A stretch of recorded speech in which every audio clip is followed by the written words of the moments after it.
NASCAR America post-race show is brought to you by Sonic. This is how you Sonic. Well, we're here in Phoenix. We're going to go all the way across the country back to Stamford, Connecticut to check in with Carolyn Mano and Nate Ryan. We're so glad Carolyn's back. Yes. That means Victory Lap is very not here. No one can fill your shoes, Carolyn, that's for sure. Oh, no, that's not true. You guys did a great job. We are here till 8 o'clock tonight. And Victory Lap, Krista, as you know, this is the show that's about the fans. We're getting social media coming in, and everybody now wants to know who the favorite is for the championship four. They've all been set. We've got some tweets coming in. James, perfect example. Who do you think has the advantage going forward? Does this change anything for you, Nate? Well, Las Vegas has already determined that the big three, Carolyn, should be the favorite. They've got Kyle Busch and Kevin Harvick listed as co-favorites. Martin Truex Jr. slightly behind them. And then the underdog, according to Las Vegas, is Joey Logano, who, of course, proclaimed himself to be the favorite this week. And I think there's a case being made for Joey Logano. He's got the most top fives of anybody left.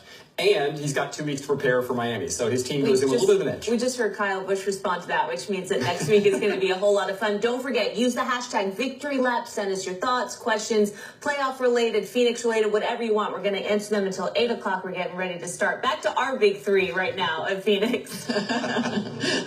Thanks, Carolyn, Nate. So go ahead. Let's get them started. Answer the question. Who do you think has the edge? Look, I think it's tough. I think 2 weeks preparation is not to be underestimated. Not to be underestimated at this level.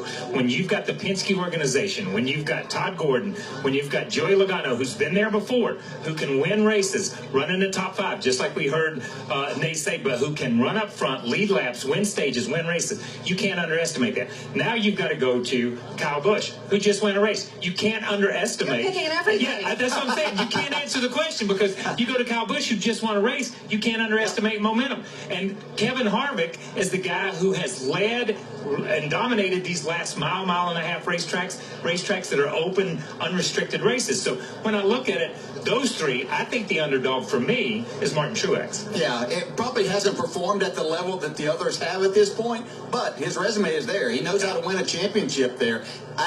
Probably the closest one to call that I've ever thought about. We've seen the championship four run 1, 2, 3, 4 in a number of races down there. I think we're going to see him not only run 1, 2, 3, 4 for a lot of the race, probably at the end, but probably closer than we've ever seen. But I'm going to give the edge to Kevin Harvick. He's had the fastest car in the playoffs. They haven't had everything to go their way, but he's going to have the fastest race car when they get there. What he does with it then through 400 miles, we'll have to see. All right, hard to believe there were any storylines outside of the championship four because there was so much to talk about. But we had 7 of the top 10 finishers here being non-playoff drivers. That included a guy who had a storyline of his own. He spoke with Parker.